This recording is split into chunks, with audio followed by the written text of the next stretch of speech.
Мільярды пайшлі дымам. Як з расійскімі складамі згарае і беларускі бізнес. Цыстэрна не гумовая. Пакуль Лукашенко пашырае імпарт паліва, айчынныя аграрыі вымольваюць магчымасць заправіцца. І педагогі пад заваламі, што праўда, папяровымі. Ці гатовая беларуская школа да новага навучальнага года. Серада 22 ліпеня, 19 гадзіна. Аб'ектыў. Я, Валер Руселік, вітаю гаспадарства і запрашаю на выданне.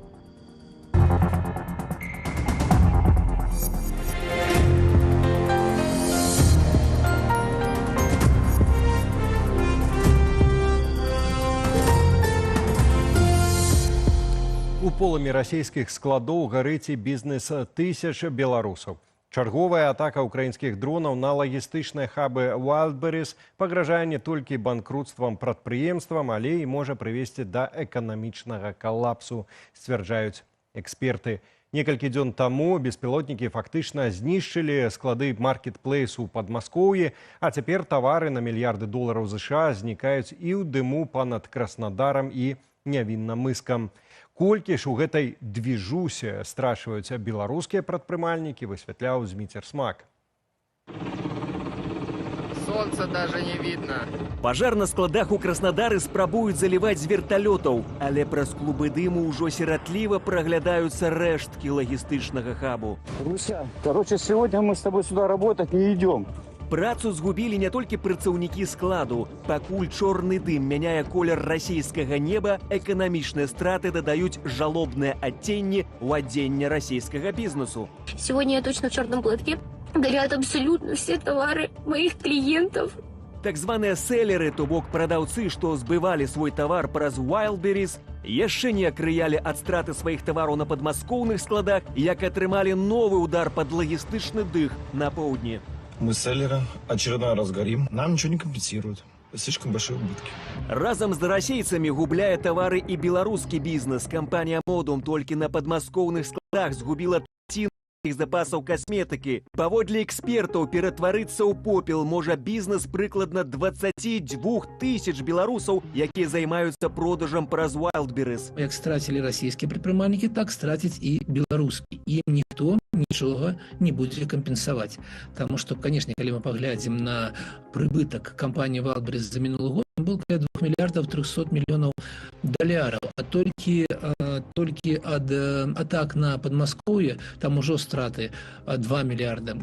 Лагістычныя дзіры яшчэ можна было б залатаць, калі б атакі украінскіх дронаў спыніліся, але Владзімір Зяленскі заявіў, што Wildberries забяспечвае расійскую армію кампанентамі беспілотнікаў, навігацыйным абсталяваннем і тэхнікаю, таму варта чакаць знішчэння ўсіх 14 складоў маркетплейсу. Эканоміку Расіі паступова зацягвае так званы ідэальны шторм. И сокращение перевозок из-за нехватки этого самого горючего. И рост налогов и закрытие какого-то малого бизнеса и много других факторов одновременно. Для простых спажыўцоў у Беларусі гэта азначае, што пэўныя тавары неўзабаве знікнуць альбо вырастуць у цане. Адказ прадпрымальнікаў на вось такое падвышэнне рызыкі – гэта падвышэнне цэнаў. Заўжды было так, і не ведаю, чаму зараз павінна адбывацца па-іншаму. Як мяркуюць эксперты, галоўная віна на ўладах, якія ўцягнулі Беларусь у эканамічны вір развязанай расейцамі вайны. Бізнес, што звязаў сябе толькі з Расіяй, будзе гарэць разам з ёй. Тым больш беларускі рынак, па сутнасці, акупаваны расійскімі маркетплейсамі. Гэта пры тым, што самі беларусы вымушаныя з'ехаць з краіны, паспяхова адкрываюць уласныя маркетплейсы ў заходняй Еўропе. Беларускі бізнес павінен баяцца не толькі канкурэнтаў і недахоп фінансаў, але яшчэ і беларускага КДБ. Вот наша платформа зарэгістраваная ў Германіі, беларускі маркетплейс Камароўка, але ўжо недавно на тым тыдні нас прызналі экстрэмісцкай арганізацыяй у Беларусі. Ёсць спробы і з боку 21 век, але не створана экасістэма, у якой гэта можа нармальна развівацца і функцыянаваць. Тым часам беларускія прадаўцы, адчуўшы горкі смак ад запечаных дзікіх ягадаў, менавіта так Wildberries даслоўна перакладаецца з англійскай, пачалі указваць на сваіх старонках, што іх тавар захоўваецца на складах вытворцаў у Беларусі. Аднак дакладнай гарантыі, што замова дабярэцца да кліента праз полымя вайны ці будзе кампенсаваная, зараз не дадуць нават страхавыя кампаніі. Зміцер Смак, Белсат. Прэзідэнт Узбекістану Шаўкат Мірзіёеў звольніў амбасадара гэтай краіны ў Беларусі.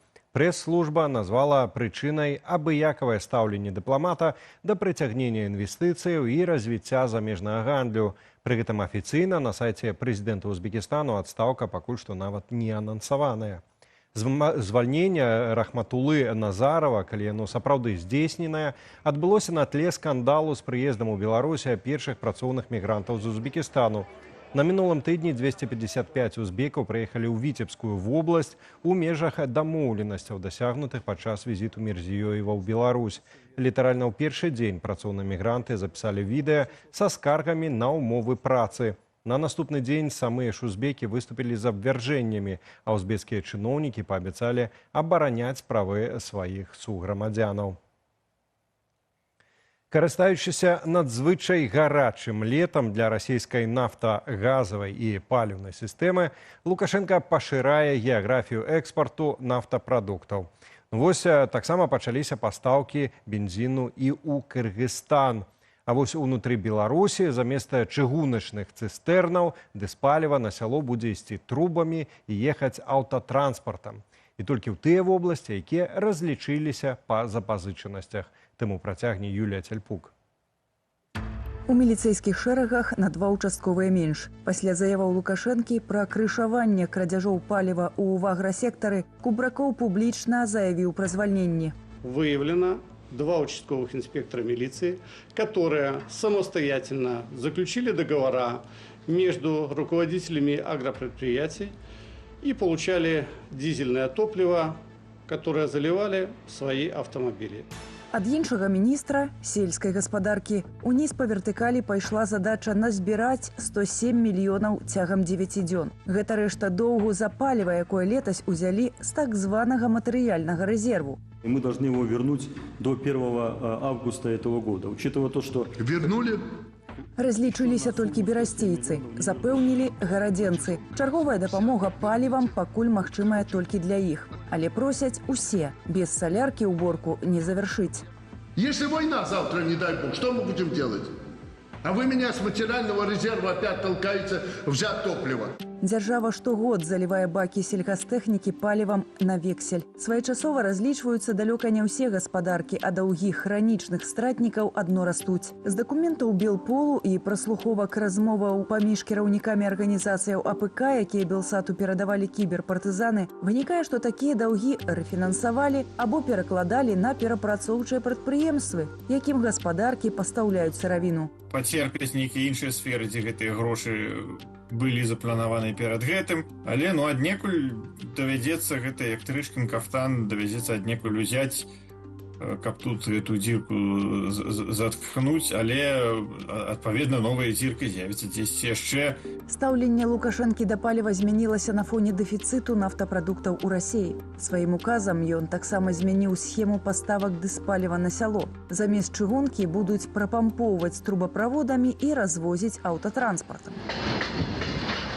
Расце запатрабаванасць цыстэрнаў на экспарт. Паводле ведамасці, за 25 дзён чэрвеня Беларусь прадала Расіі 141 тысячу тонаў бензіну. Гэта амаль палова месячнага аб'ёму вытворчасці беларускіх НПЗ, і гэта ў 2,5 разы больш, чымся экспартавалі ў траўні. Беларусь пастаўляе невялікія аб'ёмы ў Грузію і пачала ў залежны ад расійскіх нафтапрадуктаў Кыргызстан. Застаецца каля 85 тысячаў тонн бензіну упрытык для ўнутранага спажывання. У Беларусі можа ўтварыцца пэўны дэфіцыт, альбо могуць вырасці цэны, але будзе большы прыбытак у беларускай нафтаперапрацоўкі якраз за кошт расійскага рынку. З палівам можа быць пэўная напружанасць. Тут пытанне да таго, ці ўрад здолее гэта якасна разруліць. Днямі беларускае дызельнае паліва следам за бензінам атрымала прэферэнцыі на расійскім рынку. Масква будзе кампенсаваць мазырскаму НПЗ і нафтану розніцу паміж унутранымі і экспартнымі цэнамі. Юлія Цельпук, Белсат. Лукашенко заслухаў даклад міністра абароны Віктара Хрэніна. Сярод тэмаў ваенна-палітычная абстаноўка вакол Беларусі. Паводле Хрэніна яна спакойная. Актыўнасці войскаў НАТО і Украіны паблізу нашай краіны не назіраецца. Закрануў міністр і ўчорашнюю рэзанансную заяву Лукашэнкі з патрабаваннем адпраўляць чыноўнікаў, якія не хочуць працаваць у войска на беларуска-украінскую мяжу. Пасля спаткання, якое прэс-служба, дарэчы, не паказала, Хрэнін пракаментаваў даручэнне працаўнікам дзяржаўных СМІ. На перевоспитание мы никого не будем брать. Мы будем брать для того, чтобы совершенствовать боевую выучку наших людей, особенно военнообязанных. У таких людей есть рычаги, они довольно-таки простые. И я, выполняя поручение главы государства, сегодня доложил, как оно будет выполняться. То есть здесь все просто. К этой работе сейчас будут подключены военкомы, которые буквально вот сегодня-завтра проведут совместные совещания с руководителями местных органов власти на местах, определятся в последовательности. Дальше, как и сказал президент, не из кабинетов, а в поля выйдут сельскохозяйственные предприятия, организуют с ними взаимодействие и будут работать, оказывая помощь и поддержку. Ну, а кто уж совсем не захочет работать, мы, естественно, призовем на военные сборы, где повысим их боевую выучку, как это потребовал президент.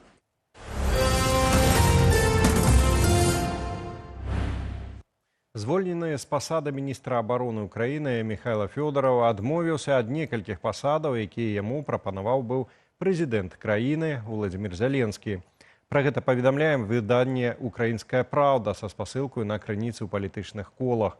У войску ж нашых паўднёвых суседзяў новы галоўнакамандуючы 43гадовы Михайло Драпаты. Што гэтая змена будзе азначаць для ўкраінскага войска і ў тым ліку для беларускіх добраахвотнікаў, разбіралася Ірына Драфейчук. Пасля некалькіх дзён сустрэчаў з камандзірамі сілаў абароны Зеленскі пастанавіў прызначыць Михайлу Драпатага на месца Александра Сырскага, а таксама абнавіць канфігурацыю Генштабу збройных сілаў. Операції Сил оборони України тривають. Аперации силаў обороны Украины працягваюцца и павінны працягвацца стабильно. План дальнабойных санкций Украины, наша программа удараў сярэдняй далёкасці будуць выконвацца абсолютно докладно. Прызначэнне Драпатага украінскі палітолог Геннадзь Дубаў лічыць спробою Зеленскага збалансаваць ситуацию ў войску. Пан Драпатий вважався військовими певною такою внутрішньою опозицією. Спадара Драпатага лічаць вайскоўцам з пэўнай унутранай пазіцыі галоўнакамандуючаму з аднаго боку, з іншага боку ён усю паўнамаштабную вайну узначальвае сур'ёзныя кірункі, мае аўтарытэт у войсках і мае разуменне сітуацыі. Рызыкі таго, што парушацца кіраўнічыя працэсы, цяпер найніжэйшыя з усіх іншых варыянтаў выбару. 43гадовы генерал-майор Михайло Драпаты з 2014-го з пачатку расійскай агрэсіі быў на фронте. Між іншага ён бараніў і Марыуполь. Да заганных практык кіравання войскам Александрам Сырскім былы каліновец Вадзім Кабанчук залічвае парушэнне цэласнасці карпусоў і брыгадаў, аддаванне загадаў праз галовы падначаленых, а таксама непраўдзівыя даклады. Они просто боятся покарания. Или из-за того, что в 95% прыйдзе загад, калі гэта кепскія навіны пра утрату пазіцый, аднавіць пазіцыі. І в таких выпадках камандзіры просто не дапавядалі, тому што у іх просто банальна не было чым аднаўляць гэтыя страчаныя пазіцыі. Александр Сырскі страціў пасаду на фоне канфлікту паміж кіраўніцтвам генеральнага штабу і Міністэрства абароны. Супраць звальнення міністра абароны Михайла Фёдорова ва ўкраіне прайшлі пратэсты. Пры гэтым абодва ўжо былыя кіраўнікі, і Фёдораў, і Сырскі публічна канфлікт паміж сабою адмаўляюць. Для беларускіх добраахвотнікаў змена галоўнакамандуючага добрая навіна, мяркуе Вадзім Кабанчук. Ёсць некалькі прапаноў для пашырэння далучэння іназемцаў в лавы сіл обороны Украіны. Яны па нейкіх прычынах не імплементаваліся. Магчыма, зараз будзе ход дадзены гэтым прапановам, і мы зможам больш эфектыўна як рэкрутаваць людзей, так і больш будут сприятливые умовы для прохождения службы. Тым часам змены ў кіраўніцтве войскам працягваюцца. Замест Андрэя Гнатава ягоны намеснік генерал-майор Ігор Скібюк стаў новым кіраўніком генштабу. Ірына Дарафейчук, Белсат. Франция, першая ў Еўропе, пастанавіла забараніць сацыяльныя сеткі для дзяцей малодшых за 15 гадоў. Адпаведны закон ухвалілі абедзве палаты французскага парламенту. Цяпер дакумент маюць падпісаць прэзідэнт Эмануэль Макрон, які прасоўваў ініцыятыву, і Канстытуцыйная рада. Калі гэта адбудзецца, то забарона пачне дзеяць ужо 1 верасня. Існыя профілі дзяцей да 15 гадоў платформы павінны зліквідаваць да 1 студзеня наступнага года. Акрамя таго, уводзіцца правяранне ўзросту карыстальнікаў, якім чынам яшчэ павінны вызначыць у мясцовым цэнтры абароны персанальных звестак. Францыя толькі другая краіна ў свеце, якая пайшла на гэткі крок. Першую летась забарону ўвяла Аўстралія. Пра намер пайсці падобным шляхам ужо заявілі Вялікая Брытанія і Азербайджан, а Еўразвяз рыхтуе агульнаеўрапейскую забарону на соцсеткі для дзяцей. Міжнародная федэрацыя шахматаў зняла абмежаванні з беларускіх спартоўцаў. Як патлумачылі ў самой федэрацыі, гэтая пастанова была ўхваленая пасля рэкамендацыяў Міжнароднага алімпійскага камітэту. Цяпер айчынныя шахматысты могуць браць удзел ва ўсіх спаборніцтвах пад дзяржаўным сцягам. Ужо ў верасні беларусы могуць паўдзельнічаць ва ўсесветнай шахматнай алімпіядзе, якая адбудзецца ва узбекскім Самаркандзе. Міжнародны алімпійскі камітэт зняў абмежаванні на ўдзел Беларусі ў міжнародных спаборніцтвах сёлета ў траўні, але пастанова носіць рэкамендацыйны характар. Апошняе слова пакінулі за спартовымі федэрацыямі. Беларусы ўжо атрымалі дазвол вярнуцца ў мастацкую гімнастыку, валейбол, фехтаванне, цяжкую атлетыку ды іншыя віды спорту.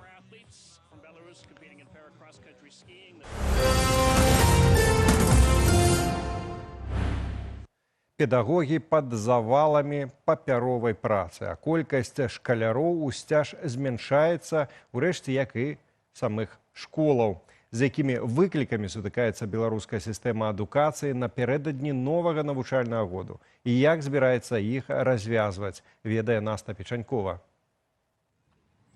До пачатку навучальнага года застаецца крыху больш за месяц. У школах завяршаюцца рамонты, абнаўляюцца кабінеты, закупляюцца падручнікі. 1 верасня свае дзверы адкрыюць больш за 2500 установаў. Гэта ажно на 400 аб'ектаў меней, чымся 5 гадоў таму.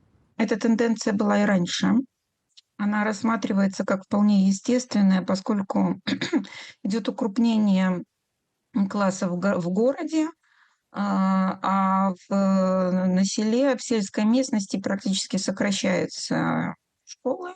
Зменшылася колькасць не толькі школаў, але і вучняў. Паводле Міністэрства адукацыі сёлета за парты сядуць 1 мільён 25 тысяч асобаў. Тады як у 2021 іх было 1 085 000. На 30 000 скарацілася і колькасць першакласнікаў.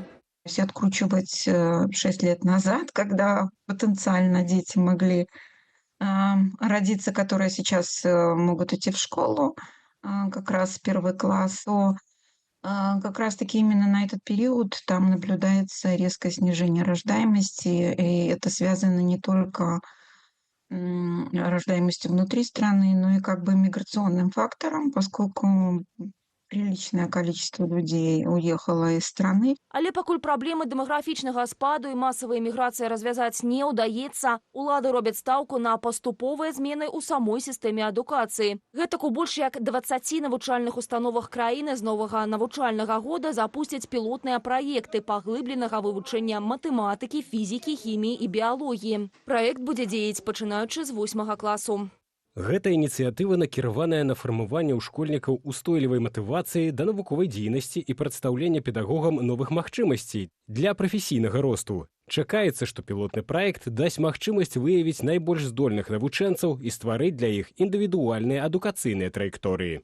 Таксама ў больш чым 300 школах пачнецца пераход ад папяровых да электронных дзённікаў і класных журналаў. Такім чынам ведомства хоча ў першую чаргу знізіць нагрузку на педагогаў. Таксама праз электронныя дакументы будзе прасцей у рэжыме рэальнага часу адсочваць паспяховасць і наведвальнасць вучняў. Наста Печанькова, Белсат. Малодшы сын кіраўніка Беларусі Мікалай Лукашенка чарговы раз атрымаў спецыяльную прэзідэнцкую стыпендыю. Адпаведнае распараджэнне падпісаў ягоны бацька. У дакуменце, акрамя Мікалая, яшчэ 196 студэнтаў. Іх узнагародзілі за дасягненні ў навучанні ў другім семестры 2025-26 навучальнага года. Стыпендыятам будуць выплачваць 266 рублёў штомесяц. Акрамя студэнтаў, у дакуменце яшчэ пазначаныя больш за сотню пераможцаў міжнародных алімпіядаў, выбітных шкаляроў, курсантаў і нават творчыя калектывы. Усяго на прэміі ім выдаткуюцца больш за 750 тысяч рублёў. Грошы возьмуць у гэтак званым прэзідэнцкім фондзе, які папаўняюць з рэспубліканскага бюджэту. Мікалай Лукашенка атрымлівае спецыяльную стыпендыю ад бацькі з першага курсу свайго навучання. У гэтым жа распараджэнні пазбавілі стыпендыі за вырак суда аднаго з аспірантаў БНТУ. Яго асудзілі за спрыянне экстрэмісцкай дзейнасці. Яшчэ адна інфармацыя ў аб'ектыве. Спачылая беларуская пісьменніца Святлана Курс будзе пахаваная ў Беларусі. Аднак цырымонію развітання правядуць і ў Варшаве. Сям'я Святланы адкрыла збор на платформе «Байсол». Сабраныя сродкі плануюць выдаткаваць на цырымонію развітання з пісьменніцаю ў Варшаве, на рэпатрыяцыю яе з Польшчы ў Беларусь, а таксама на пахаванне на радзіме. І на гэтым у аб'ектыве на сёння ўсё. Болей навіна ў нашых сацыяльных сетках, таксама на старонцы belsat.eu. Інфармацыйны жа вечар працягваецца. Спадарства чакае студыя Белсат, якую сёння мы правядзем разам з Вітаўтам Сіўчыкам. Вядома, што Лукашенка пагражае ссылаць незадачлівых працаўнікоў поля ў войска на мяжу з Украінай, а кіраўнік яго адміністрацыі нават заявіў, што гэта ўжо не толькі словы, сапраўды будуць гэта рабіць. Тым часам міністр абароны Хрэнін адмаўляецца займацца перавыхаваннем, так бы мовіць, такіх прымусовых новаспечаных жаўнераў, а ва ўкраіне з'явіўся новы галоўнакамандуючы ЗСУ. Паспяхова украінцы разбамбілі чарговыя склады Wildberries у Расеі. Гэтая тэма і не толькі абмяркуем сёння з экспертам, прапаную спадарства застацца і паслухаць. Ну і, вядома ж, галасуйце ў нашым апытанні пад стрым-трансляцыяй. Праз момант распаведу падрабязней.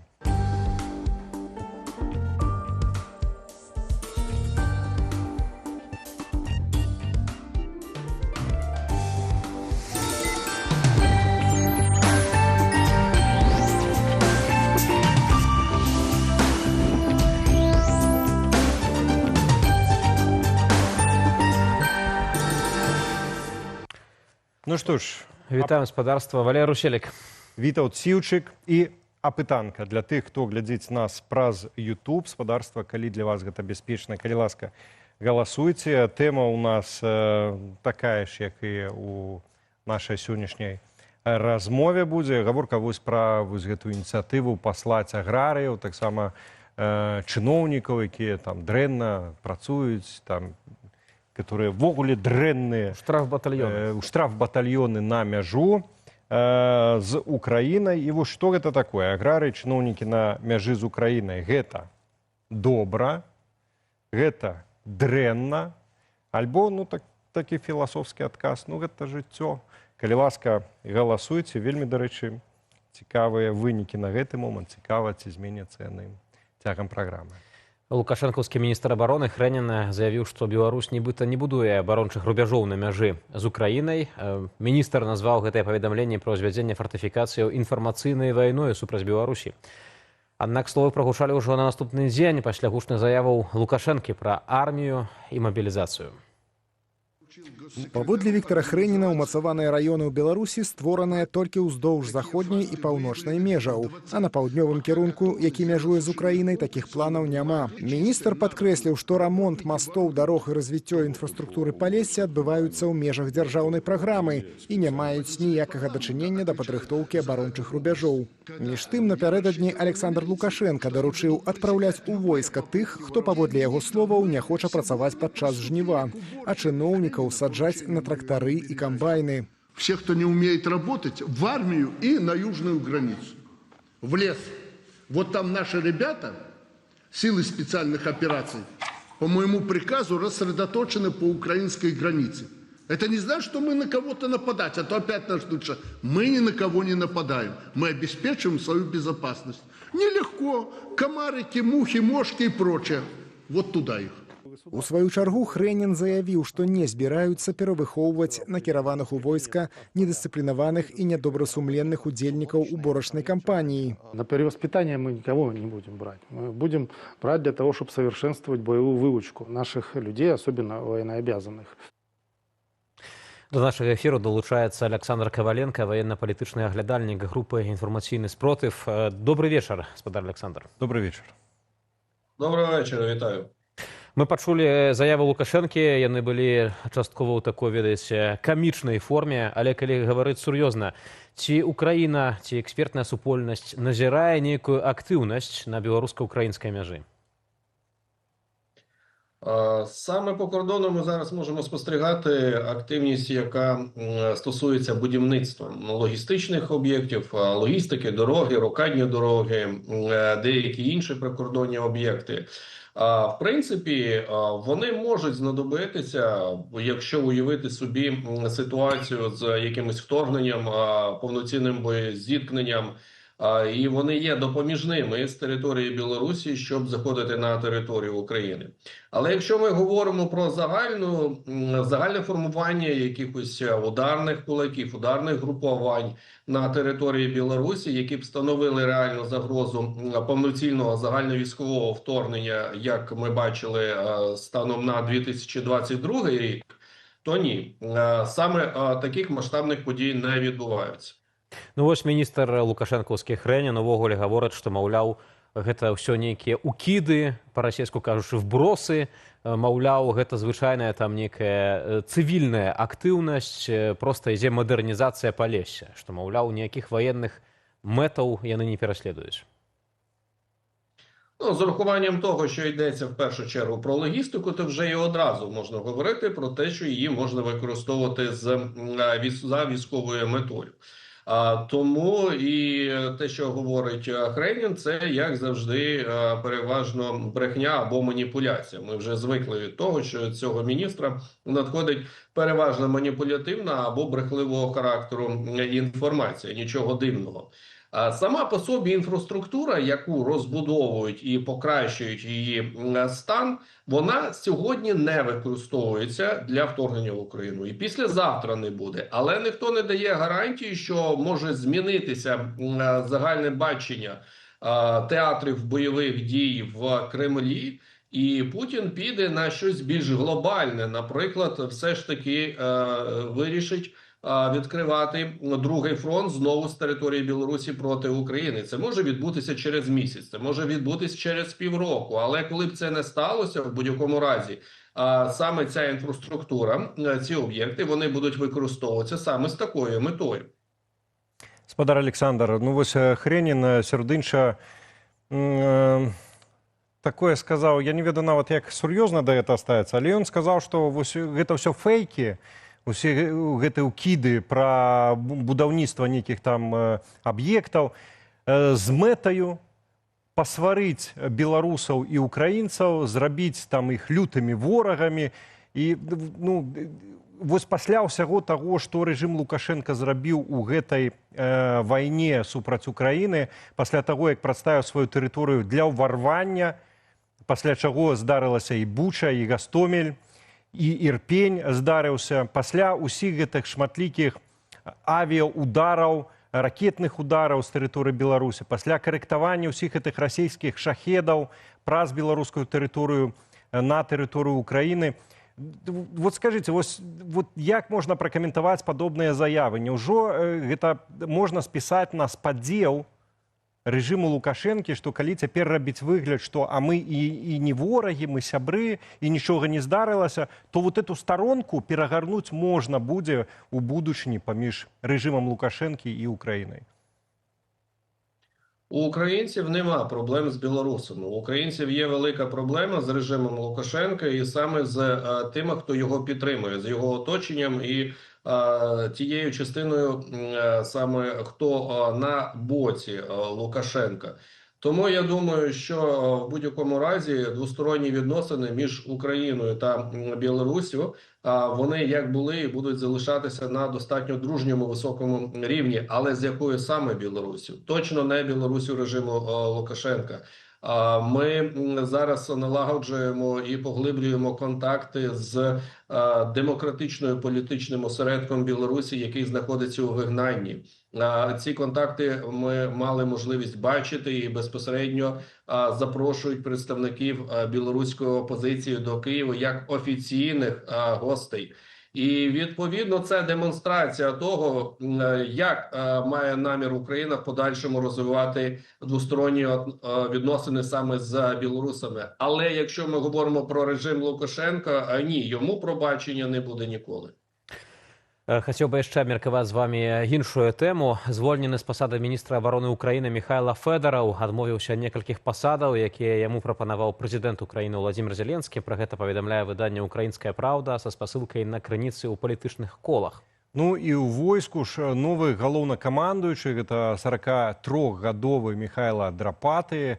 І вось як гэтае прызначэнне паўплывае на беларускі вектар, мы запыталіся ў прадстаўніка аб'яднанага пераходнага кабінету у абароне і нацыянальнай бяспекі Вадзіма Кабанчука. Давайте паслухаем і вернемся да размовы. Калі мы говорим про фігуру главнокомандуючого, то гэта адбітак на все силы обороны Украины. Безумоўна, беларускія добраахвотнікі таксама входять в склад сил обороны Украины, і я лічу, што гэта будзе позитивные змены в дачыненні до белорусских добраахвотнікаў. Безумоўна, из-за, скажем, нешматлікасці параўнання с астатнімі силами обороны Украины мы не можем казаць, што будзе нейкае акцэнтаванне. Но я ведаю, што ёсць некалькі прапаноў для пашырэння далучэння іназемцаў в лавы сил обороны Украины. Яны па нейкіх прычынах не імплементаваліся. Магчыма, зараз будзе ход дадзены гэтым прапановам, і мы зможам больш эфектыўна як рэкрутаваць людзей, так і больш будуць спрыятлівыя ўмовы для прахаджэння службы. На вашу думку, спадар Александр, што азначае прызначэнне генерал-майора Михайла Драпатага на пасаду галоўнакамандуючага ЗСУ?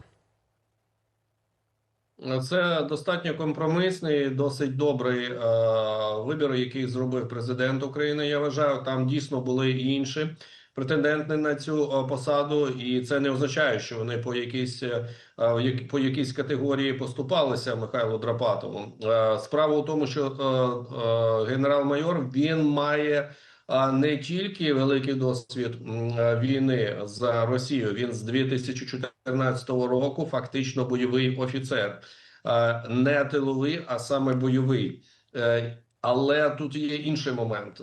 Низка операцій, в яких він приймав участь і якими командував, зробили його достатньо медійно відомою постаттю, і при цьому він мінімально зараз підлягає критиці. І для Володимира Зеленського це якраз оптимальний варіант, щоб головнокомандуючий, якого він призначає нового, це був мінімально критикуєма персона і при цьому достатньо відома, достатньо фахова і досвідчена. Тобто все його одразу, можна сказати, зійшлося саме в цьому призначенні. Очікуємо, безумовно, змін, бо Михайло Драпатов – це людина неконсервативних поглядів. Він якраз реформатор, і він поглядів достатньо сучасних. До речі, саме з міністром оборони Михайлом Федоровим в нього була досить непогана комунікація. І вони між собою багато тем дискутували з цього приводу. І я думаю, що тут якраз була відповідна синергія. У Михайла Федорова синергії з Олександром Сирським, колишнім головнокомандуючим, не вийшло, як ми вже це дуже добре знаємо. Тому тут можна говорити про генерала, який якраз прогресивних поглядів. Александр, послухайте, ну вот про Федорова как раз говорили, что реформатор, человек вот такого нового мыслення, а Сырский это человек старых поглядов, советской войсковой машины, можно сказать. Ну, при гэтым вы кажаце, што Драпаты гэта такі кампраміс. Ці азначае гэта, што чакаецца і нейкі кампраміс паміж вось гэтымі абсалютна рознымі падыходамі да вядзення вайны, гэта вось рэфарматарскі і стары савецкі падыход. Альбо все-таки, як вы говорите, што была нейкая сінергія, то все-таки будуць, на першым месцы гэта нейкія рэформы і погляд у нейкі новыя тэхналогіі, дроны і так далей?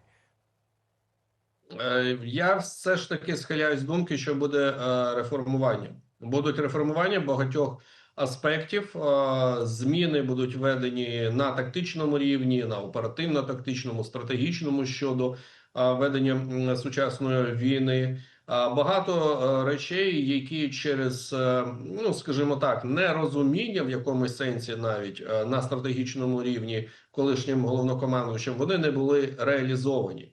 Думаю, що якраз Михайло Драпатов, він змінить цей підхід і буде більше відкритий до інтеграції і імплементації високотехнологічних та високотехнічних засобів. В принципі, саме до цього і намагалося спрямувати свої зусилля Міністерство оборони часів Михайла Федорова. Я абсолютно не здивуюсь, що в цілому ця високотехнологічна компонента, вона війде в кластер Генерального штабу відповідними представниками, які синергували свого часу з Михайлом Федоровим і мали безпосередній стосунок до Міністерства оборони. Зараз ці люди можуть з'явитися на якихось позаштатних навіть посадах, але і в складі Генерального штабу. Хацеў бы яшчэ вярнуцца да таго, што казаў Вадзім Каванчук у каментарыі Белсату адносна нейкіх зменаў на беларускім кірунку і пытання добраахвотнікаў і, магчыма, пытання ўвогуле паўночнай мяжы ўкраіны і абароны. На вашу думку, ці нейкія ўвогуле моманты, звязаныя з Беларусю, могуць змяніцца пры новым галоўнакамандуючым? Ці хутчэй усё застанецца без зменаў і не чакаць нейкіх, не ведаю, нейкіх новых з'яваў? Яких нових підходів? Якраз якщо ми говоримо про внутрішні питання, які також стосуються і рекрутингу добровольців з інших країн, то це питання неодноразово стосувалося не тільки представників Білорусі, це і представників інших країн, які приїжджали допомагати добровольцями у складі Сил оборони України. Я думаю, зміни будуть відбуватися. Якраз Михайло Драпатов – це людина і його оточення також, які чують. Тобто вони чують і вони можуть впливати на ті чи інші зміни. Якщо ми говоримо стосунків з Білоруссю, то на сьогодні кордон з Білоруссю представляє для України зону сковування та напруження. І я не думаю, що найближчим часом щось кардинальним чином зміниться. Відповідно, якщо не буде накопичення сил та засобів супротивника на території Білорусі, то якраз ось цей елемент сковування і контролю прикордоння залишиться незмінним. Ну і якщо, безумовно, режим Лукашенка не буде влаштовувати якісь недолугі перформанси, як це було, наприклад, з ретрансляторами або якимись іншими діями, що не спровокує Україну на точкові превентивні дії у відповідь. Еще одна тема, которую хотели бы закрануть. Склады Wildberries уже не упершыню трапляюць под атаки украинских беспилотников на территории России. Усё часцей ударам подлягае инфраструктура, якая забяспечвае працу аднаго з найбуйнейшых расійскіх маркетплейсаў. Як вось гэта ўсё паўплывае на бізнес, лагістыку, эканоміку ў цэлым? Давайте послухаем меркаванне бізнесоўца, аўтара праграмы «Атмасфера» на Белсаце Александра Кныровича і вернемся до гэтага пытання ў нашай студыі. Затрымка по асобным таварам будзе на тыдзень, на паўтара, можа на 2. Гэта можа выклікаць вось такі менавіта ўплыў, но нельга казаць, што гэта будзе некае спыненне дзейнасці ці заўважная такая дзірка у агульным бізнесе Wildberries, але тут ёсць одно але. Мы разумеем, што ЗСУ робіць гэта наўмысна, што гэта не выпадак, што дроны трапілі менавіта ў склад Wildberries. Такіх складоў, такіх цэлей у ЗСУ 14. І калі яны падоўжаць вось гэтыя атакі, а мы разумеем, што яны ніяк не абаронены супраць паветранай абароны, і калі гэтыя атакі будуць паспяховымі і яны разбамбяць все 14 складоў Wildberries, вот тады нашыя высновы з гэтых падзей будуць зусім іншымі. Спадар Александр, ну, усе гэтыя ўдары па НПЗ расійскіх, таксама цяпер па гэтых складах, ну, можна гаварыць пра тое, што ЗСУ намацалі такую ахілесавую пятку ў расейцаў. Між тым ёсць такі ўжо ці то прапановы, ці то меркаванні, што гэтыя склады могуць пераехаць, схавацца, лакалізавацца ў Беларусі. Наколькі гэта рэалістычна, на вашу думку, і што тады рабіць з гэтай ахілесавай пяткай? Виведення такого великого бізнесу в Білорусь, ну це досить титанічні повинні бути зусилля з боку російського бізнесу, представниці Wildberries і не тільки Wildberries, бо ми зараз говоримо про системні удари саме по цьому маркетплейсу. А є і інші досить відомі, також, які забезпечують, відповідно, російські війська продукцією, а сам російський бюджет надходженнями до цього бюджету фінансовими, які потім спрямовуються на фінансування війни проти України. Тобто тут замикається декілька одночасно бойових задач. Озон, наприклад, також будуть наноситись удари по Wildberries, будуть наноситись удари по Озону.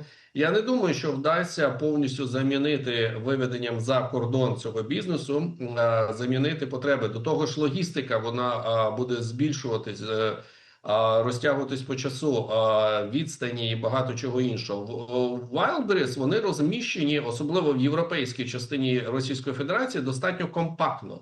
Вони забезпечують потреби, відповідно, кожного регіону, області, федерального округу. А якщо воно буде все сконцентровано в одній країні, наприклад, як Білорусь, чи навіть, давайте уявимо собі, там десь в Казахстані, такий варіант ще, то все одно це буде вплив на логістику по відстані, на собівартість відправлення товарів і взагалі собівартість самої продукції, яка відправляється через Wildberries. Тобто це все одно буде мінус. Але я не думаю, що такі потужності, такі можливості зараз є як у Росії, так і Білорусі, щоб створити ось таку ротацію щодо цих складів і центрів збереження. А Сили оборони України будуть продовжувати методично, це можу навіть заздалегідь сказати, вони будуть продовжувати системно наносити удари, і дійсно нейтралізація усіх Wildberries, до яких можуть дотягнутися Сили безпілотних України сил, воно на плані. Так само, як і з Озоном. Починаємо з Wildberries, я думаю, будемо ще й робити черги з Озоном. Тобто це більш глобальний план по впливу на економіку Російської Федерації. Спадар Александр, дякую вялікі за тое, што далучыліся да эфіру студыі Белсат. З намі на сувязі быў Александр Каваленко, ваенна-палітычны аглядальнік групы «Інфармацыйны спротыв». Спадарства, цяпер яшчэ адна тэма. У Вільні прайшла сустрэча з былым палітычным вязнем Анджэем Пачобутам. Імпрэза прайшла ў польскім доме, яе арганізаваў фонд «Дапамога палякам на ўсходзе» імя Яна Альшэўскага. Падрабязнасці ў нашай корэспандэнткі з Вільні Глафіры Жук. На сустрэчу з Анджэем Пачобутам у Вільні сабралася каля 100 чалавек. Заля, якая была амаль поўная, прывітала яго апладысментамі, пасля чаго перайшлі да пытанняў. У адказах на іх Анджэй Пачобут пацвердзіў, што ў верасні плануе вярнуцца ў Беларусь, у горадню, і працягнуць працу ў Саюзе палякаў. Паводле яго ён ніколі не збіраўся пакідаць Беларусь назаўсёды. Ён мог з'ехаць з краіны яшчэ ў 21 годзе, пасля першых месяцаў зняволення, але не зрабіў гэтага. Сітуацыя змянілася, калі да перамоў наконт яго вызвалення далучыліся амерыканцы і атрымалі ад уладаў Беларусі заўпэўненне, што пасля выезду Пачобут зможа вярнуцца. Планую вярнуцца ў верасні ў Гродна і прымаць удзел у дзейнасці Саюза палякаў на Беларусі. Вось такія ў мяне планы, яны па сутнасці на працягу гэтых 5 год яны не змяняліся, і таму для мяне гэта натуральны выбар. Саму Беларусь былы палітвязень ахарактарызаваў як краіну, якой засталося 5 хвілін да таталітарызму. Пры гэтым ён лічыць, што развіццё падзей будзе шмат у чым залежыць ад вайны ва ўкраіне і сітуацыі ў Расіі. На яго думку, менавіта падтрымка Крамля стала ключавой для захавання беларускага рэжыму ў 2020 годзе. І без істотных унутраных праблем у самой Расіі шансы на палітычныя змены ў Беларуси застаюцца невялікімі. Закранулі і тэму вайны. Пачобут лічыць, што адкрыццё другога фронту з тэрыторыі Беларусі цяпер выглядае малаверагодным. Паводле яго, калі Масква сапраўды мела б такі намер, гэта адбылося б значна раней. А цяпер Украіна ўжо стварыла моцную абарону на паўночным кірунку. Сустрэча доўжылася амаль 1,5 гадзіны. Анджэй Пачобута праводзілі апладысментамі стоячы. Глафіра Жук, Белсат. Тым часам дым з боку Расіі, якая сёння гарыць пасля ўдараў украінскіх беспілотнікаў па нафтаперапрацоўчых заводах, складах боепрыпасаў ды іншых звязаных з вайною аб'ектах, ужо заўважылі і ў Брусэлі. Ці могуць гэтыя атакі змяніць хаду вайны? Як у еўрапейскай сталіцы ацэньваюць новую стратэгію Кіеву? Ці гатовая Еўропа да таго, што вайна ўсё часцей пераносіцца на расійскую тэрыторыю? Ну і тут паўстае пытанне, якое абмяркоўваюць эксперты ўжо, напэўна, гэта некалькі гадоў. Ці здолее Лукашенка сказаць не Пуціну, калі расейцы ультыматыўна запатрабуюць ад узурпатараў Беларусі ўступлення чырвона-зялёнага войска ў вайну. Пра гэта наш корэспандэнт Алесь Сіліч пагаварыў з эксперткай брусельскага цэнтру еўрапейскіх палітычных даследаванняў Тынай Ахваледыяне. Калі ласка, вашай увазе інтэрв'ю.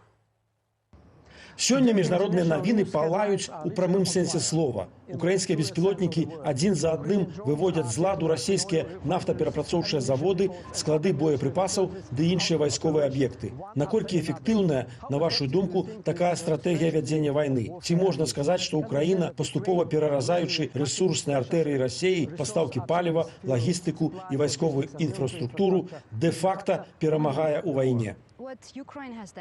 Той, што прадэманстравала і працягвае дэманстраваць Украіна, гэта вялікі поспех і вялікая сіла, якую цяпер бачыць увесь свет. Сцвярджаць, што Украіна ўжо перамагае ў вайне, пакуль заўчасна. Але гэта дакладна паказвае, наколькі краіна устойлівая і здольная наносіць удары у адказ па Расіі. Мы бачым, што Зялінскі наносіць удары па крытычнай інфраструктуры, перадусім па нафтаэнергетычным сектары. Менавіта там гэта можа найбольш балюча ударыць па Пуціну. Мэта гэтых удараў вычерпаць магчымасці Расіі працягваць вайну, зрабіць яе як мага больш дарагою для Пуціна. І ў гэтым, на мой погляд, Зеленскі і Украіна робяць выдатную працу, якую можна толькі захапляцца. На апошнім пасяджэнні Рады Еўразвязу ў замежных справах я пачуў наступную лічбу. Толькі ў чэрвені краіны-чальцы Еўразвязу вылучылі амаль 4 мільярды еўраў на развіццё украінскіх беспілотных сістэмаў. Камандуючы сіламі беспілотных сістэмаў Украіны Роберт Броўдзі, больш вядомы пад пазыўным «Мадзяр», нядаўна заявіў, што беспілотнікі дазваляюць наносіць Расіі велізарную шкоду, не рызыкуючы жыццём ніводнага украінскага салдата. На вашу думку, ці сапраўды беспілотнікі робяцца вызначальным фактарам у сучаснай вайне? І ці варта краінам Еўразвязу яшчэ больш актыўна інвеставаць менавіта ў гэты кірунак? Безумоўна, на сёння ўжо не выпадае спрачацца з тым, што беспілотнікі робяцца надзвычай важным фактарам у сучаснай вайне. Украіна таксама назапасіла велізарны патэнцыял, распрацавала новыя тэхналогіі і ноу-хау, якім нам варта вучыцца. У гэтым яе сіла. Вельмі добра, што Еўразвяз інвестуе ў гэты кірунак і падтрымлівае Украіну. Без усялякіх сумненняў, Еўразвяз павінен рабіць яшчэ больш, каб дапамагчы Украіне нарошчваць магчымасці ў сферы беспілотнікаў. Менавіта гэта дапамагае ёй дэманстраваць сілу ды ўстойлівасць і паказваць Пуціну, што Украіна сапраўды можа перамагчы ў гэтай вайне. Таму Еўразвязу, безумоўна, варта яшчэ больш інвеставаць у беспілотныя сістэмы і адначасова вучыцца ва Украіны, якую ролю беспілотнікі могуць адыгрываць у сучаснай вайне. Хоць вайна адбываецца далёка ад большасці краінаў Еўразвязу, яна ўжо даўно закранае кожнага еўрапейца. Еўропа жыве ва ўмовах высокай інфляцыі, росту цэнаў на паліва, электраэнергію і камунальныя паслугі. Урады вымушаныя вылучаць велізарныя фінансавыя рэсурсы на падтрыманне Украіны, і шмат якія нацыянальныя бюджэты з цяжкасцю вытрымліваюць такую нагрузку. Адначасова еўрапейскія спецслужбы паведамляюць пра ўсё большую колькасць расійскіх дыверсіяў супраць крытычнай інфраструктуры, кібератак, а таксама спробаў уплываць на грамадскую думку ў еўрапейскіх краінах праз сацыяльныя сеткі і інтэрнэт-платформы. Як вы думаеце, наколькі Еўропа і яе эканоміка гатовыя да доўгатэрміновага супрацьстаяння з Расіяй? Сёння еўразвяз і Еўропа значна лепш падрыхтаваныя, чымся на момант пачатку паўнамаштабнай вайны ва ўкраіне. Трэба таксама памятаць, што першы год гэтай вайны быў найбольш балючым у эканамічным плане, бо менавіта тады еўразвяз пачаў адмаўляцца ад залежнасці ад расійскіх энергарэсурсаў. Мы ўбачылі крызіс харчовай бяспекі і шмат іншых праблемаў, якія ўзніклі амаль адначасова за вельмі кароткі час. Менавіта тады наступствы былі найбольш цяжкімі. Вядома, пакуль вайна трывае, турбулентнасць і нявызначанасць для сусветнай эканомікі таксама захоўваецца. Аднак сёння еўразвяз значна мацнейшы і лепш падрыхтаваны, чымся 3 гады таму. Гэта азначае, што эканамічныя цяжкасці, безумоўна, будуць захоўвацца, але еўразвяз мае магчымасці, каб з імі справіцца. Аднак галоўнае пытанне, што насамрэч стаіць на коне, калі глядзець не толькі на прамыя эканамічныя страты і шкоду. Гаворка пра бяспеку, дэмакратыю, інстытуты еўразвязу і ўсе дэмакратычныя інстытуты, якія вызначаюць, чым ёсць еўразвяз. І я кажу пра гэта, бо гэта значна шырэй за эканоміку. Паўнамаштабная вайна ва ўкраіне – гэта экзістэнцыйная пагроза для еўразвязу, яго здольнасці працягваць існаваць і функцыянаваць як праект міру, а таксама для ўсёй Еўропы, каб яна заставалася такой, якою была на працягу дзесяцігоддзяў. Таму гэта пытанне выходзіць далёка за межы эканамічных выдаткаў, звязаных з вайною. На апошнім саміце НАТО ў Анкары 5-й артыкул паўночна-атлантычнай дамовы «Палажэнне аб калектыўнай абароне», паводле якога напад на аднаго чальца альянсу лічыцца нападам на ўсіх, згадваўся часцей, як звычайна. Акрамя таго, Расія была вызначана як доўгатэрміновая пагроза бяспецы НАТО, а на папярэднім саміце ў Гаазе лідары краін альянсу дамовіліся значна павялічыць выдаткі на абарону. Ці можна сказаць, што НАТО робіцца больш згуртаваным і што альянс сапраўды гатовы да магчымай прамой канфрантацыі з Расіяй, калі такі сцэнар калі-небудзь станецца рэальнасцю? Сёння пра НАТО можна сказаць, што альянс значна лепш усведамляе, на што здольная Расія. Краіны-чальцы НАТО значна лепш разумеюць, што Расія агрэсар і не спыніцца. Варта таксама памятаць, НАТО стваралася як альянс стрымлівання. Гэта не блок, які сам вядзе агрэсіўную палітыку. Таму тое, што сёння НАТО мацнее, што мы бачым рост усведамлення пагрозы і канкрэтныя крокі ў выглядзе павелічэння выдаткаў да інвестыцый у абаронныя магчымасці ўсіх краінаў-чальцоў НАТО, безумоўна, робіць альянс мацнейшым. А чым мацнейшая НАТО, як альянс, тым больш эфектыўным фактарам стрымлівання яно робіцца супраць як цяперашняй, гэтак і будучай расійскай агрэсіі. І гэта ўжо адбываецца. Пытанне, якое, на мой погляд, варта задаць, ці хопіць у НАТО палітычнай волі. Тут я маю пэўныя сумневы. Але што да ўсведамлення пагрозы, то тут пытанняў няма. Мы сапраўды бачым экзістэнцыйную пагрозу для еўрапейскага кантыненту і нават шырэй. Таму ёсць неабходнасць павялічваць магчымасці, інвестыцыі і ўзровень гатовасці. І ў гэтым сэнсе ўсё развіваецца ў правільным кірунку. Калі ж гаварыць пра палітычную волю, то, вядома, ёсць адміністрацыя Дональда Трампа. Яна можа змяніць настроі, і яе пазіцыя не дае поўнай упэўненасці ў надзейнасці НАТО, што, безумоўна, не дапамагае. Але пакуль што альянс не збіўся з правільнага шляху. Прынамсі, калі казаць пра ўсведамленне пагроз, інвестыцыі і развіццё абаронных магчымасцяў, блок рухаецца ў правільным кірунку. Цяпер два пытанні пра Беларусь, бо мы транслюем на беларускую аўдыторыю. Больш за 4 гады на працягу ўсёй вайны Лукашенко рабіў усё магчымае, каб не дапусціць удзелу беларускага войска ў баявых дзеяннях ва ўкраіне. Галоўным чынам таму, што баіцца страціць уладу. Але калі аднойчы Крэмль паставіць яму ультыматум, або беларускае войска ўступае ў вайну, або... Ці верыце вы, што Лукашенко ўсё яшчэ зможа сказаць «не»? Ці ён ужо страціў столькі кантролю, што адмовіць Маскве для яго больш не будзе рэальнай магчымасцю? Лукашенко сапраўды спрабуе як мага лепш манеўраваць у стасунках з Расіяй, каб фармальна і афіцыйна не ўступаць у вайну. Але відавочна, што Беларусь ужо вельмі істотна дапамагае Расіі, як лагістычны цэнтр для ваенных дзеянняў, а таксама ў сферы дэзінфармацыі і гібриднай вайны. Гэта ўжо адбываецца. Разлікі Лукашэнкі грунтуюцца на тым, што Беларусь вельмі моцна залежыць ад Расіі. Гэта галоўны рычаг уплыву Пуціна на Лукашэнку, бо Беларусь залежыць ад Расіі ў вайсковай, эканамічнай і энергетычнай сферах. Відавочна, што гэта абмяжоўвае магчымасці Лукашэнкі для манеўру, калі Пуцін будзе ўзмацняць ціск. Але трэба паглядзець, наколькі далёка Пуцін сапраўды гатовы зайсці. Калі будзе пастаўлены жорсткі ультыматум, я вельмі сумняваюся, што Лукашенко зможа сказаць «не». Менавіта праз усе гэтыя залежнасці, пра якія мы ўжо казалі. Акрамя таго, трэба памятаць пра ягоную галоўную мэту. Тое, што сапраўды хвалю Лукашэнку, гэта захаванне сваёй улады. Таму ўсё, што дапамагае яму захаваць уладу, ён будзе рабіць. зрабіць. Калі адмова Пуціну будзе пагражаць ягонай уладзе, ён не здолее дазволіць сабе сказаць «не». Менавіта гэтыя разлікі будуць вызначаць ягоныя паводзіны. І тут вельмі важна, у якім становішчы будзе Пуцін. Будзе перамагаць ці, наадварот, прайграваць вайну ва ўкраіне. Бо гэта або зробіць Пуціна яшчэ мацнейшым, або, наадварот, істотна яго аслабіць. І менавіта ад гэтага таксама будзе залежаць, ці здолее Лукашенко калі-небудзь сказаць яму «не». Нарэшце, калі вайна ва ўкраіне скончыцца, як мы ўсе спадзяёмся, ваеннаю паразаю Расіі або вельмі неспрыяльным для Крамля кампрамісам, што, на вашу думку, гэта будзе азначаць асабіста для Лукашэнкі? Ці здолее ён застацца ва ўладзе? Ці магчыма гэта нарэшце дасць беларусам рэальную надзею на сапраўдныя дэмакратычныя змены ў нашай краіне? Безумоўна, тое, чым скончыцца вайна ва ўкраіне, будзе мець вызначальнае значэнне для ўсёй Еўропы, у тым ліку для Беларусі, дзе расійскі ўплыў вельмі моцны. І, вядома, менавіта гэта будзе вызначаць будучыню Беларусі. Я бачу тут два важныя фактары, якія датычаць Лукашэнкі і ягонага саюзу з Пуціным. Па-першае, для Лукашэнкі гэта будзе вельмі сур'ёзная страта, бо сёння ён стаіць на баку Пуціна. Калі ягоны галоўны стратэгічны саюзнік прайграе вайну, гэта будзе для яго вельмі дрэнная навіна. Ён страціць галоўнае апірышча, якое дапамагае захоўваць і утрымліваць уладу. Фактычна прысвоену, бо беларускі народ не падтрымліваў яго на дэмакратычных выбарах. Гэта падводзіць мяне да другога пытання. Чаго насамрэч хоча беларускі народ? Гэта не той лідар, якога беларусы падтрымлівалі ў 2020 годзе.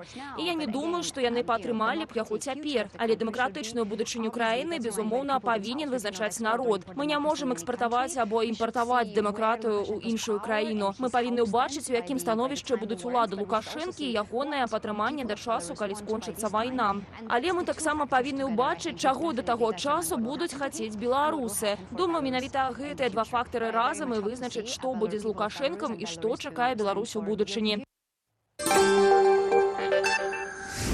Гэта было інтэрв'ю ў Брусэлі, а зараз мы пераходзім да нашай сталай рубрыкі «Жыццё рэгіёнаў», якую мы рыхтуем супольна з рэдакцыяй БГ-медыя. Першая навіна з Віцебску, дзе пасажыры апошняга паводле раскладу аўтобуса былі вымушаныя сярод ночы працягваць шлях самастойна. Рэйс сарваўся праз тэхнічную няспраўнасць, а падменны транспарт, са словаў людзей, гэтак і не прыехаў.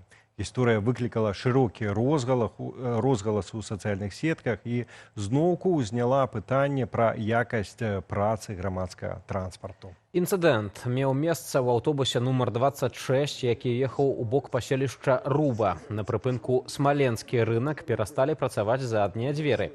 Пасля чаго кіроўца паведаміў, што працягваць рух не можа. Паколькі гэта быў апошні рэйс, пасажыры чакалі замены аўтобуса.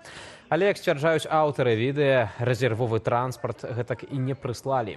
У выніку людзі былі вымушаныя шукаць іншы спосаб дабрацца дадому. Адныя крытыкавалі перавозніка за адсутнасць падменнага аўтобуса, іншыя сталі на бок кіроўцы, азначыўшы, што эксплуатацыя няспраўнага транспартавага сродку магла быць небяспечная. А пакуль у Віцебску абмяркоўваюць сарваны рэйс, у Брагінскім раёне жыхары змагаюцца за захаванне адзінага аўтобуснага маршруту, які злучае некалькі вёсак з райцэнтрам. Застаемся ў Віцебску. Там пасля залевы ў шматпавярховым доме адбыўся сапраўдны патоп. У сацыяльных сетках з'явіліся кадры з пад'езду на вуліцы Чкалава, 23, дзе вада бяжыць па лесвіцах ручаямі і затапляе паверхі. Ну і для жыхароў гэтага дому падобная сітуацыя, на жаль, ужо не першая. Яны сцвярджаюць, што неаднаразова звярталіся ў камунальныя службы, аднак праблема дагэтуль застаецца неразвязаная. Я первый раз такой вижу. Это просто жесть. Вот вам, я, от квартиру убираю. Это просто жесть, чтоб в квартиру не подавать никто. Ведаеш, Віта, у мяне першая думка, як пабачыў гэтыя кадры, Одзя карасёў запускаць. Каму што, рыбаку рыба. Ну, што, ідзем далей? Зноў гаспадарства, як бы Віцебск сёння ў нас... Так, жыццё Віцебску сёння. Галоўным мемам славянскага базару нечакана зрабілася дэкаратыўная падушка. Выраб ручной работы на кірмашы народных майстроў у Віцебску выставілі за 1625 рублёў. Цана імгненна сталася адной з самых гарачых тэмаў на дзіва ў беларускім тыктоку. Карыстальнікі жартуюць, спрачаюцца і задаюцца пытаннем, ці сапраўды ручная праца можа каштаваць больш за сярэдні месячны заробак. Відэа з аглядам тавараў на задзвінскім кірмашы сабрала тысячы праглядаў, але ўвагу гледачоў прыцягнула менавіта падушка з ручной вышыўкай. Для параўнання побач прадаваліся сукенкі за 140 рублёў, торбы за 160, а пледы ручной работы прыкладна за 700. У каментарах карыстальнікі іранічна называлі падушку па цане канапы і жартавалі, што яе варта захоўваць у сейфе. Пры гэтым іншыя дарагія вырабы, карціны, торбы, вязаныя рэчы і нават скураная куртка знайшлі сваіх пакупнікоў. Ну а вось лёс уласнай гэтай подушкі пакуль што застаецца невядомы. Менавіта яна, а не канцэртныя пляцоўкі, нечакана сталася адным з самых абмеркаваных сімвалаў сёлетняга славянскага базара.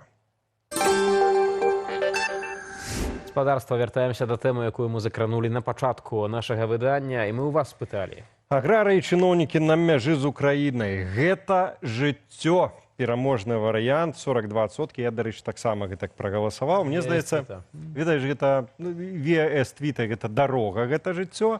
Ну, а тут мяжа і аграры і чыноўнікі. Ну, такі, мне здаецца, вельмі філасофскі, вельмі беларускі адказ.